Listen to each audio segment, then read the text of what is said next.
ஐயனார் துணை சரியில்ல. அடுத்த வரை பேசல்ல. நிலா இருந்துட்டு, இதுக்கு மேல இந்த வீட்ல நான் முட்டாளா இருக்க விரும்பலன்னு, தயவு செஞ்சு என்ன விட்டுருங்க. நான் இந்த வீட்ட விட்டு வெளிய போறேன். வீட்ட விட்டு வெளிய போறதுனால, உங்க எல்லாரையும் நான் வெறுக்கிறதா அர்த்தம் கிடையாது. அதே மாதிரி என் நெனப்புல நீங்க எப்பவுமே இருப்பீங்க.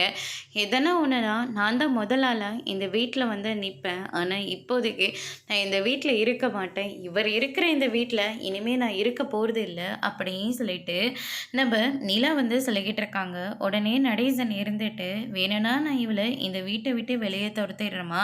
ஆனா தயவு செஞ்சு நீ இந்த வீட்ட விட்டு வெளிய போயிடாத" அப்படின்ற மாரி சொல்லிக்கிட்டு இருக்காங்க. இதுக்கு மேலாச்சும் என்னுடைய வாழ்க்கைய நான் வாழணும்னு ஆசைப்படுறேன்.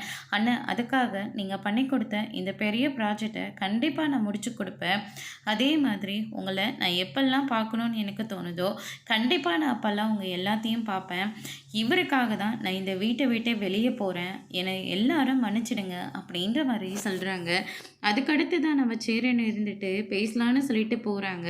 நிலா இருந்துட்டு உங்கள் வீட்டு பொண்ணை இப்படி ஒருத்தன் ஏமாற்றி கல்யாணம் பண்ணிட்டு போனால் நீங்கள் மறுபடியும் எல்லாத்தையும் பொறுத்துக்கிட்டு அவங்க கூட சேர்ந்து வாழ்மான்னு நீங்கள் சொல்லுவீங்களா?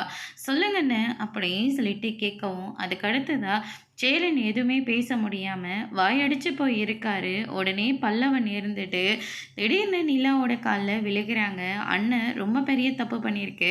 அதை உங்களால் மன்னிக்க முடியாது. ஏன் எங்களால் கூட மன்னிக்க முடியாது. ஆனால் நீங்கள் இந்த வீட்டுக்கு வந்தது தான் அம்மான்ற ஒரு பாசத்தவே உங்கள் மூலியமா நான் பார்த்தேன். தயவு செஞ்சு இந்த வீட்டை விட்டு வெளியே போயிடாதீங்கன்னு சொல்லிட்டு காலில் விழுகிறாங்க. அதோட இன்னைக்கான பிரம முடிச்சிருக்காங்க.